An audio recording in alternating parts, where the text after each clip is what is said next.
اور یہ جو لوگ میرے خلاف ویڈیوز بناتے ہیں نا کہ یہ فرقہ لانچ کر دیا ہے، تھوڑی سی شرم کر لیا کریں کہ جب کوئی فرقہ لانچ ہوتا ہے نا تو اس فرقے کی جو خد و خال ہے وہ بھی ذرا دیکھ لیا کریں. آپ کے بابوں نے جب فرقے لانچ کیے ہیں نا سر، وہ اپنے فرقوں کے نام، ان کی مسجدیں، ان کے مدرسے، ان کی چندہ بکس، ان کے بزرگ ڈکلیئر کر کے گئے ہیں.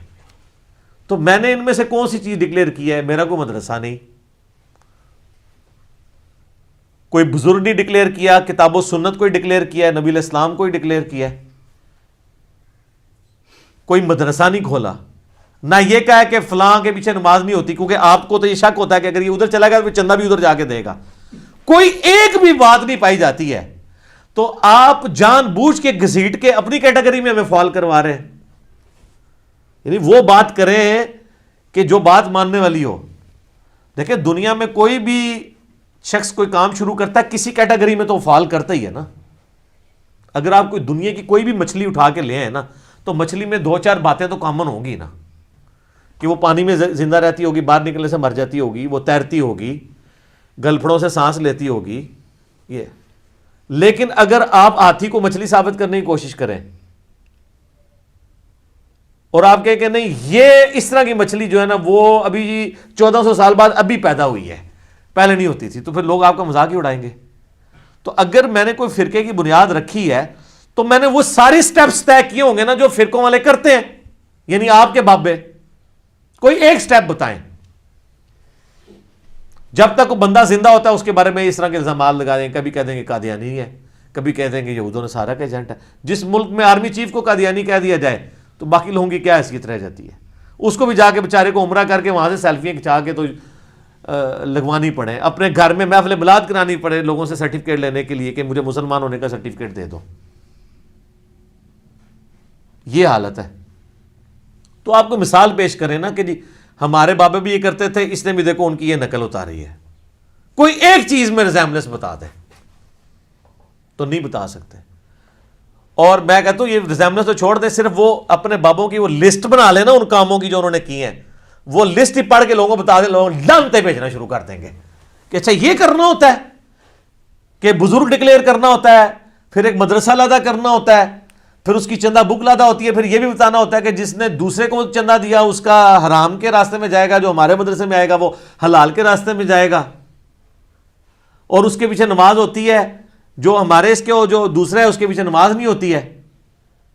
اور ڈگری وہ والی ہوگی جو ہمارے فرقے کے لوگ دیں گے. تو لوگ کہیں گے یار یہ تو بڑا عجیب کام ہے، تو اس طرح کا تو ادھر ہم نے کوئی بھی نہیں دیکھا. یہ وہ لسٹ بھی لوگوں کو بتا سکتے. اور یہ تو جناب اپنے بزرگوں کے، میں کہتا ہوں ویسے تو ہم نے یہی سنا ہے نا کہ ماں باپ جو ہے نا وہ اپنی اولاد کے کرتوتوں کی وجہ سے منہ چھپاتے پھرتے ہیں.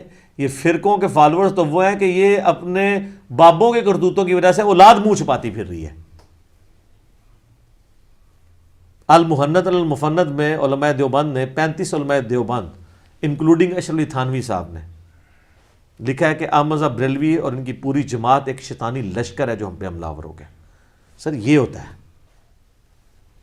ہم تو کہتے ہیں ان کے پیچھے نمازیں پڑھو. اور حسام الارمین میں احمد بریلوی صاحب نے لکھا کہ یہ جو علماء دیوبند ہیں یہ ان کے کفر میں شک کرنے والا بھی کافر ہے اور یہ بالاجماع مرتد ہے. یہ واجب القتل. تو ہم نے کبھی کہا ہے؟ ہم تو صرف کہتے ہیں علمی اختلاف کرو. اور کتابوں کے نام دیکھ لیں کتنے سخت ہیں. یہ کہتے ہیں ہمارے بزرگ بڑے میٹھے میٹھے تھے. حسام الحرمین، حرمین کی تلوار، اس کے جواب میں یہ 1905 میں لکھی گئی، 1906 میں لکھی گئی المحند علی المفند، ہند کی تلوار ایک سٹھیائے ہوئے بابے کے سر کے اوپر. اور وہ بابا انہوں نے پاگل بابا احمد بریلوی کروڑوں بریلویوں کے امام کو کہا. اس وقت ان کو بزرگ نظر آئے. خیر دیکھ لیں پھر ہر عروج کو سوال ہے. اب المہندس علی المفندین بھی تو آ گیا نا. مہندس کہتے ہیں انجینئر کو. نیا ورژن آ گیا المہندس علی المفندین. میں نہیں ان کو مفند کہہ رہا چونکہ یہ ایک دوسرے کو کہتے ہیں نا، میں اس لیے ان کا نام بتا رہا ہوں. وہاں سے بزرگوں سے پوچھ کے چل رہے ہیں نا. میں تو المحدث آیا ہوں نا جی، مجھے پتا ہے. انجینئر کو آپ جا کے گوگل میں لکھیں وہ بھی آپ کو عربی میں ٹرانسلیٹ کر دے گا. تو المحند نہیں المحدث، المحدث المحندین. تو کوئی فرقہ نہیں لانچ ہوا، بے فکر ہے جناب. اور میں آپ کو بتاؤں دعوت کے اوپر ڈٹے رہیں، کوئی کسی کا کچھ بال بیگا نہیں کر سکتا اللہ کے فضل سے. اللہ پہ یقین رکھیں اور کام چپ کے رکھو، محبت کے ساتھ، نفرت نہیں کرنی، تکفیر نہیں کرنی، اور دعوت حق کو لے کے چلنا ہے. انشاءاللہ وہ دن دور نہیں ہے، بلکہ اب تو یہ کہنا بھی نہیں چاہیے ناشکری نہ ہو جائے، بلکہ آج کل تو وہ دن ہے کہ گلی گلی سے آواز آ رہی ہے کہ مرنے سے پہلے اے مسلمان کر لے اس پہ غور، کتابوں کا خدا اور ہے، بابوں کا خدا اور. کتابوں کا جہاں اور ہے، بابوں کا جہاں اور. اس کا ایک اپنا وکھرا ہی جہاں ہوتا ہے، ایک وکھرا جہاں. تو وہ تو نعرہ اب میرا خیال ہے اب تو ضرورت ہی نہیں رہی اس نعرے کی. وہ کون سا ہوندا سی ایک، نہ میں وہابی نہ میں بابی، میں ہوں مسلم علمی کتابی. اس سے بڑا چڑھتے تھے کہ ہمیں بابی کہہ رہا ہے. تو جب آپ لوگوں کو وہابی کہتے تھے تو اس وقت آپ کو خیال نہیں آتا تھا کہ آپ کو بھی کل کوئی شے ٹکرے گی؟ وہ تو گالیاں نکالتے ہیں نا، یہ وہابی جب کہہ رہے ہوتے ہیں گالی دے رہے ہوتے ہیں ان کو. حالانکہ اہل حدیث چیختے ہیں، وہ کہتے ہیں ہم وہابی نہیں، ہم محمدی ہیں، ہمیں محمد بن عبد الوہاب کی طرف منسوب نہ کرو. ویسے بھی پھر وہ محمد بن عبد الوہاب تھے نا، عبد الوہاب تو صوفی تھا، محمد بن الوہاب کا جو والد ہے وہ خود صوفی تھا. تو وہابی تو بیسیکلی بریلوی دیوبندی ہیں دیکھا جائے تو ٹیکنیکلی سپیکنگ. تو آپ ان کو وہابی نہ کہ آپ محمدی کہیں. اور جہاں یہ کہتے بھی وہ کہتے ہیں یہ محمدی بھی جو کہتے ہیں نا یہ محمد رسول اللہ والا نہیں، یہ محمد بن عبد الوہاب والا محمدی کہہ رہے ہوتے ہیں. اے بھی لکھے جائے انہوں نے، حالانکہ وہ جی ملکہ وکٹوریا کو انہوں نے رجسٹر کرایا اہل حدیث. تو تسی جڑا ہے جا کے ماشاءاللہ بغداد شریف تو رجسٹر کرایا سی بریلوی دیوبندی مدرسے جڑے نے، یا ارمین شریف ہیں تو ظاہر ہے ملکہ وکٹوریا نہیں کرنا تھا نا اس وقت. تہاڈی بھی ملکہ سی، انہوں نے بھی ملکہ سی. اور یہ آپ کے جو علماء نے نیشنلٹیز لی ہوئی ہیں دوسرے ملکوں کی، تو ملکہ وکٹوریا کی وفاداری کا حلف نہیں لیا ہوا ان علماء نے؟ لیا ہوا نا. تو وہ تو اس وقت گورنمنٹ ظاہر ہے ان کی تھی، تو انہی کے پاس اہل حدیث نام رجسٹر ہونا تھا. جس طرح اب ہماری اکیڈمی پنجاب گورنمنٹ کے پاس رجسٹر ہے. ہمیں سے کوئی غرض نہیں کہ پنجاب کا اس وقت جو وزیر اعلیٰ ہے وہ کوئی عیسائی ہے، مسلمان ہے، ہندو ہے، پی ٹی آئی کا ہے، نون لیگ کا، ہمیں تو اس سے غرض نہیں ہے. ہم تو اس کو ایک مینیجریل پوائنٹ آف ویو سے لے کے چل رہے ہوتے ہیں. تو یہ اس طریقے کے الزامات لگاتے ہیں. بے فکر ہے، کوئی فرقہ لانچ نہیں ہوگا. پوری زندگی جب کوئی بندہ دعوت کرتا ہے، کبھی اسے قادیانی کہہ کے گالی دیتے ہیں، کبھی کہتے ہیں نہیں جی ان قریب مہدی ہونے کا دعویٰ کرے گا. دیکھ لینا نے جماعت ایک علیحدہ بنا لینی ہے. اور پھر بھی غصہ ٹھنڈا انہوں کہتے ہیں جی دعوی پیغمبری کر دے گا. ہاں اب مودودی صاحب کو یہ علماء کہتے رہے ہیں کہ یہ دعوی پیغمبری کر کے مرے گا. تو مودودی صاحب کو کئی لوگوں نے کہا کہ حضرت ایک کتاب لکھ دیں. انہوں نے کہا کتاب نہیں، میں بغیر دعوی پیغمبری کیے ہوئے دنیا سے جاؤں گا اور میں اس طریقے سے جا کے پریکٹیکلی ان کو جواب دوں گا. تو انہوں نے سر جواب دے دیا. اب ہونا چاہیے کہ ان سارے علماء کے اوپر ان کے ماننے والے لعنت بھیجیں کہ انہوں نے ایک بندے پہ یہ الزام لگایا تھا اور ان کا وہ الزام جھوٹا ثابت ہوا. ان کی بزرگی بھی کینسل کریں کہ تہاڈی پریڈکشن بھی غلط ثابت ہوئی ہے، جھوٹ بولنے میں نہ تسی لعنتی بھی ہوئے ہو. یہ تو کہنا چاہیے نا. آج تو کہہ سکتے ہیں نا کہ وہ سارے بزرگ لعنتی ہیں جنہوں نے مودودی صاحب کے بارے میں کلیم کیا تھا یہ مادی ہونے کا یا نبی ہونے کا دعویٰ کرے گا. وہ سب کے سب لعنتی اس لیے کہ وہ جھوٹے ثابت ہوئے ہیں. لعنتی سے بھی آگے کی چیز ہے، انہوں نے جھوٹے الزام لگائے ہیں. لہٰذا ہم آج کی ڈیٹ میں ان پہ لعنت بھیجتے ہیں. اب بھر کے ان کو قبروں سے نکال کے تو ان کی توبہ نہیں ریکارڈ کرا سکتے. تو کرو نا، انصاف کرو نا. نہیں. اچھا جب بندہ مر جاتا ہے پھر اگلے بہانے شروع ہو جاتے ہیں. اور جی چہرہ بگڑ گیا سی، دیکھا کنا کالا رنگ ہویا سی. تو حضرت بلال حبشی جو ہے وہ جب فوت ہوئے تھے تو وہ گورے ہو گئے تھے. عمار ابن یاسر گورے ہو گئے تھے؟ نہیں، حبشی تھے، وہ حبشی رہے، رنگ تو ان کا کالا ہی تھا. یہ رنگ تو آپ دیکھتے ہیں، وہ تو مسلم شریف میں حدیث ہے اللہ تعالیٰ تمہاری شکلوں اور مال کو نہیں دیکھتا، دلوں اور اعمال کو دیکھتا ہے. شکل کو اس نے کیوں دیکھنا ہے؟ شکل تو اس نے خود بنائی ہے. جو چیز اس نے خود بنائی ہے اس کو دیکھ کے اس نے کیوں برا منانا ہے؟ تو بنائی اس نے خود ہے. تو بعد میں پھر یہ کہتے ہیں جی یہ ہو گیا تھا. تو یہ ابو عبیدہ ابن جرح جو فاتح شام تھے یرموک میں، وہ تو طاعون کے مرض سے مرے ہیں. معاذ ابن جبل طاعون کے مرض سے مرے ہیں. یزید ابن ابی سفیان حضرت معاویہ کے بڑے بھائی طاعون سے مرے ہیں. طاعون میں تو اتنے بڑے بڑے پھوڑے نکلتے ہیں، جائیں گوگل میں جا کے سرچ کریں. آج بھی افریقن کنٹریز میں طاعون باقی ہے. کس طریقے سے انسان کی جو ہے وہ مشکل سے موت ہوتی ہے. اور بخاری مسلم حدیث ہے، اما عائشہ کہتی ہیں جب سے میں نے رسول اللہ کو نزع کے عالم میں تکلیف میں دیکھا ہے نا، تو اس کے بعد سے میں کسی شخص پہ موت کی تکلیف کے بارے میں اس کے بارے میں کوئی برا نہیں سوچتی. ورنہ اگر میں حضور کو نہ دیکھا ہوتا تو میں کہتے شاید اس کو اعمال کی سزا مل رہی ہے. تو میں نے حضور کی جو تکلیف موت کے عالم میں دیکھی ہے نا، اس کے بعد سے میں اس چیز کو بردر ہی نہیں کرتی کہ کسی کی موت کس طریقے سے ہوئی ہے. اوہ اللہ کو پتا ہے. ان کا بابا ایئر کریش میں مر جائے تو رحمت اللہ علیہ، جنید جمشید صاحب مر جائیں تو کہتے ہیں دیکھو وہ اپنے کیے کی سزا کو پہنچ گیا. دیکھ لینا، یہ ان کے کرائٹیریا بالکل ڈیفرنٹ ہے اور ان کو ہوش کے ناخن لینے چاہیے. اب لوگ گھاس نہیں کھاتے ہیں، لوگوں کو پتہ ہے کیا ہو رہا ہے، لہٰذا اس طرح کے جو پراپوگنڈے ہوتے ہیں نا، اس طرح کرنے سے آپ اپنا نقصان کریں گے. جو کرتوت آپ کے بزرگوں نے کیے ہوئے ہیں وہ آپ ہمارے بارے میں نہ ایکسپیکٹ کریں. اللہ کے فضل سے جو جو کام انہوں نے کیے تھے، انہوں نے چندہ بکیں بنائی، انہوں نے مدرسے، ان کی ایک پوری جس طرح وہ چینز شروع ہو جاتی ہیں نا، آؤٹ لیٹس وہ شروع کی. ہم نے ایسا کوئی کام نہیں کیا اور نہ کریں گے انشاءاللہ تعالیٰ. اور یہ اس طریقے سے دنیا سے چلے جائیں گے تو آپ بعض میں پریکٹیکلی جواب آپ کو اس طریقے سے ہی دے سکتے ہیں. میں آپ کو حصول برکت کے لیے ایک اوریجنل واقعہ بتاتا ہوں. مودودی صاحب کا بیٹا کہتا ہے کہ جی مودودی صاحب جس مسجد میں نماز جمعہ پڑھا کرتے تھے، وہاں کا دیوبندی مولوی نا ہر جمعے کی تقریر میں نا گھیر گار کے تقریر انہیں کے اوپر لے آتا تھا.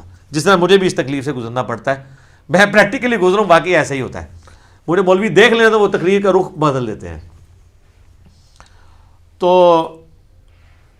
اور کہتے ہیں مودودی صاحب پہلی صف میں بیٹھ کے تقریر سنتے رہتے تھے. کبھی انہوں نے نہ ان کے ماتھے پہ کبھی تیوری آئی، نہ کبھی غصہ آیا، نہ بھی کچھ. کہتے ہیں ایک دن تو اس نے کہا کہ یہ جو بیٹھا ہے نا، یہ اوہ سر کڈا جگرا. علماء جو اہل حق ہیں نا، وہ کہتے ہیں کہ مودودی صاحب کا علم ان کے علم سے بھی زیادہ تھا. علم تو سر سنبھالا نہیں جا رہا. دنیا میں ایک انسان ہے، بلکہ میں کہتا ہوں اسلامک ہسٹری میں ایک انسان ہے جس کی ہر ٹاپک پہ آپ کو کوئی نہ کوئی بک ملے گی، جس کے مرنے کے بعد اس کی کتابیں پڑھ کے ہزاروں لوگ مسلمان ہو رہے ہیں. یہ ابو امینہ بلال فلپس مودودی صاحب کا ایک کتابچہ پڑھ کے مسلمان ہوا ہے، جس نے 10,000 امریکن فوجیوں کو مسلمان کیا ہے. مودودی صاحب کے ایک کتابچے سے ہوا ہے. تو وہ کہتے ہیں کہ جناب اس مولوی نے کہا یہ جو بیٹھا ہوا ہے نا، یہ مودودی، یہ مر جائے نا، اس کی قبر پہ جو گھاس اگے گی نا، جو بکری وہ گھاس کھا لے نا، اس بکری کا گوشت بھی حرام ہے. وہ کہتا ہے جی میں تو غصے سے اٹھا پہ واپس آیا. میں نے کہا جی اماں جی میں نے اب اس مسجد میں جمعہ نہیں پڑھنا. ظاہر ہے بیٹا تو بیٹا ہوتا ہے، کون سنتا ہے. تو کہتے ہیں مودودی صاحب آئے تو ٹھنڈے ہو. کہتے ہیں بیٹا کیا ہو گیا، اس سے کیا فرق پڑ جائے گا؟ کچھ بھی نہیں ہوگا. کہتے ہیں وہ اتنے برف کے بنے ہوئے. تو سر آج اس مولوی کا نام مجھے بھی نہیں پتا، اور وہ مولوی کا ذکر مودودی صاحب کی وجہ سے ہو رہا ہے. جس طرح ابو جہل کا ذکر جو ہے وہ نبی علیہ السلام کی وجہ سے ہو رہا ہے. ورنہ ابو جہل کو کس نے جاننا تھا کہ ایک عمر بن ہشام ہوتا تھا، اس کو ابو الحکم کہا جاتا تھا، پھر وہ ابو جہل بن گیا. یہ ساری کی ساری چیزیں کس کے ساتھ جڑی ہوئی ہیں؟ نبی علیہ السلام کی مبارک ذات کے ساتھ. فرعون مصر کو تو پھر بھی لوگ جانتے تھے کہ وہ حکمران تھے. ابو جہل کی تو کوئی اوقات نہیں تھی. امیہ ابن خلف کی تو کوئی اوقات نہیں تھی. عتبہ کی، شیبہ کی، ان لوگوں کی کوئی اوقات تھی. عبداللہ ابن ابی کی. یہ تو رسول اللہ کی وجہ سے ان کے جو ذکر ہے، مردہ ذکر زندہ ہے برائی کے ساتھ. ادروائز تو ان کو کسی نے یاد بھی نہیں کرنا تھا. تو مودودی صاحب کے مخالفین دیکھ لیں، اپنی اپنی موتیں مر چکے ہیں. آج ان کو کوئی جانتا نہیں ہے، بلکہ ان جن کے بارے میں ان کو مان تھا ان کو کوئی نہیں جانتا. اور میں آپ کو بتاؤں پاکستان میں تو پھر بھی علماء لیول کے لوگ بڑے بڑے علماء کو جانتے ہیں. عوام الناس تو اپنے فرقے کے بڑے مولویوں کو نہیں جانتی. اور اگر آپ پاکستان سے باہر چلے جائیں تو صرف مودودی صاحب کو لوگ جانتے ہیں، ڈاکٹر اسرار کو جانتے ہیں. ان کو کون جانتا ہے؟ تو یہ تو اپنی ڈگریاں لے کے خوش ہیں. کہتے ہیں لوگ ہمارے پاس نہیں آتے ہیں، اس کے پاس جاتے ہیں. تو ہمارے کو کوئی شے ہوئے تھے آمرنا، کوئی شے لے آؤ نا تو پتہ چلے. اور میرے آدھے کلپ کاٹتے ہیں. میں یقین کریں اللہ سے ڈرتا ہوں. مجھ سے ایک دفعہ مسئلہ مس ہینڈل ہوا. مجھے یعنی غلط خبر کسی نے الیاس قادری صاحب کے بارے میں دی، وہ الٹی چپل والا مسئلہ. تو میں نے اس کی رجوع ریکارڈ کرا کے پرانی ویڈیو کو ڈیلیٹ کروا دیا، اور باقاعدہ صرف ڈیلیٹ نہیں کرایا، رجوع ریکارڈ کروایا. اور یہ لوگ میری ویڈیو کے آدھے کامنٹس، اہل حدیث بھی، بریلوی بھی، شیعہ بھی، دیوبندی بھی کاٹ کے، بات میں نے کچھ اور کی ہوتی ہے، وہ اس کو آدھا حصہ کاٹ کے جو میں نے آگے بات کر کے اس کو کلیریفائی کیا ہوتا ہے نا، وہی میری والی کلیریفیکیشن سن کے نا تو آگے ریکارڈ کرا رہے ہوتے ہیں یہ کہنا تو یہ چاہیے تھا جو میں نے کہا ہوتا ہے. میں ایک مولوی کو سن رہا تھا, اس نے وہ شفاعت کہتے یہ تو شفاعت کو نہیں مانتا. ٹھیک ہے, اور جو آپ کو بار بار بتا رہا ہے کہ آپ کو شفاعت سے دھتکار دیا جائے گا سحقن سحقن لمن غیر آبادی کی وجہ سے, وہ آپ پہ یہ حدیثیں فٹ کر رہا ہے آپ کی بدعتوں کی وجہ سے, اس نے شفاعت کو نہیں ماننا. آپ کے پاس تو آپ کے خلاف ہتھیار ہی ہمارے پاس یہ ہے, ہم نے شفاعت کی حدیثیں نہیں ماننی. میں نے آج سے 7-8 سال پہلے شفاعت کے اوپر پورے ڈیٹیل لیکچرز ریکارڈ کروائے میں, اور ہمیں بتا رہے ہیں. میں تو جب شفاعت کے ڈینائل کے اوپر آیات ہیں وہ بھی پڑھتا ہوں, پھر بتاتا ہوں کہ کون سی شفاعت نہیں ہے اور کون سی بالاذن والی ہے, اور وہ بھی کس حد تک ہے. آدھی بات. ایک کلپ کسی نے چڑھایا کہ جی وہ یہ کہتا ہے جی میرے لیے اللہ ہی کافی ہے, وہ تو قرآن میں لکھا ہوا ہے. آگے میں یہ کیوں نہیں حدیثیں بیان کرتا, حضرت ابوبکر نے کہا تھا میرے لیے اللہ اور اس کا رسول ہی کافی ہے, حالانکہ میں نے اسی کلپ میں بیان کی ہوئی ہے, تو کاٹ دیا تاکہ اپنی پبلک کو یہ بتایا جائے کہ یہ نہیں مانتا. اچھا مجھے اس سے کوئی خطرہ نہیں ہے, میں ان سے ریکویسٹ کروں گا, آپ بہت لیٹ ہو چکے ہیں سر, یہ کام آپ کو 2011-12 میں کر لینا چاہیے تھا, اب 2020 ہے. اب یہ آپ کے نور جہاں کے ترانے نہیں چلیں گے. سیدھی سی بات ہے, لوگوں کو سارا پوری گیمیں سمجھ آ چکی ہیں. ٹھیک ہے, تو اللہ سے ڈریں. اگر یہ آپ کریں گے, میں یہ آپ کو اس لیے کہہ رہا ہوں کہ مطلب جس طرح آپ کے فالوور جنونی ہیں نا, ادھر بھی لوگ جنونی ہوتے ہیں, اور میں نہیں چاہتا کہ میرے نام کے اوپر کوئی اس طرح کی وہ حرکت کرے. میں لوگوں کو اس کی طرف کبھی ہمیشہ کہتا ہوں علمی اختلاف کریں, لیکن اگر آپ اس طرح کے کام کریں گے پھر اس چیز کا خطرہ آپ کو ہے. یعنی مجھے لگا رہتا ہے کہ یار میری محبت میں کوئی کسی کے ساتھ گالی گلوچ کا معاملہ نہ کرے یا کوئی اور بدتمیزی کے لیول پہ نہ اترے. باقی آپ اگر کہیں کہ مجھے کوئی اس سے کوئی غم پہنچ رہا ہے یا میں نہیں, میرا تو خون دن بدن بڑھ رہا ہے. آپ جتنے کلپ چڑھاتے ہیں مجھے خوشی ہوتی ہے کہ جو کوئی 2-4 بندے آپ کے ساتھ بھی اٹیچ ہے نا, ان تک بھی میری بات پہنچ جائے کہ ہاں یہ کون ہے, کیونکہ یہاں تو ہزاروں لوگ آتے ہیں, وہ کہتے ہیں آپ کے مخالفین سے ہمیں تعارف ہوا ہے. ظاہر ہے میرا تو کوئی پلیٹ فارم نہیں تھا نا, مجھے کس نے جاننا تھا جب تک میرے پہ علماء مہربانی کر کے میرے خلاف ویڈیوز نہ ریکارڈ کرواتے ہیں. مجھے تو یقین کریں یہ 10 لاکھ روپے دے کے بھی یہ کلپ بنوانا پڑتا نا کہ بابے کا ایک وکھرا جہاں ہوتا ہے, اس کا ایک وکھرا ہی جہاں ہوتا ہے. ٹھیک ہے جی, تو یقین کریں یہ سستا تھا, وہ فری بنا دیا انہوں نے, وہ بنا دیا, مالی کتنا فائدہ ہو گیا. ورنہ تو ہمارا یہ شعر کہاں سے آتا کہ بابوں کا جہاں اور ہے اور کتابوں کا جہاں اور. ہم تو صرف یہی کہہ رہے تھے کہ بابوں کا خدا اور ہے, کتابوں کا خدا اور. تو یہ جہاں والا تو انہوں نے ایڈ کروایا نا, تو مہربانی کرتے ہیں. بہرحال مجھے یہ بھی خوشی ہوئی ہے کہ ایک زمانہ تھا لوگ بابے کے لفظ کو نا نٹوریس لیتے تھے کہ یار یہ چھیڑتا ہے, ہمارے بزرگوں کو بابا کہتا ہے. اب وہ خود بول کے کہتے ہیں آپ ہمارے بابوں کے بارے میں نہ پوچھو, ہمارے بابوں کے بارے میں نہ پوچھو, ہمارے بابوں کے بارے میں بات نہ کرو, ہمارے بابوں کی کیا کیا شان ہے. وہ بابا لفظ اللہ کا شکر ہے یہ ٹرم میں نے منوا لی ہے بابا والی, کہ بابوں کے پیچھے چل رہے ہیں. تو اب پھر بابا ہے تو پھر بابی بھی ہے. بابا تو ہم مان لیں, آپ اپنے آپ کو کہ میں بابی ہوں, جیسے میں کہتا ہوں میں نبی اسلام کا فالوور ہوں, میں مسلم ہوں, میں محمدی ہوں, آپ بھی فخریہ کہیں میں بابی ہوں. ہاں جب آپ لوگوں کو بابی کہہ رہے ہوتے ہیں اس وقت غصہ آتا ہے, تو آپ کو جب کوئی بابی کہہ رہے تو آپ کو غصہ نہیں کھانا چاہیے. تو ہم تو وہی ہیں کہ نہ میں بابی نہ میں بابی, میں ہوں مسلم علمی کتاب. ٹھیک ہو گیا جی. اذان شروع ہونے لگی ہے انشاءاللہ, بقیہ کے سوالات اذان کے وقفے کے بعد انشاءاللہ تعالی.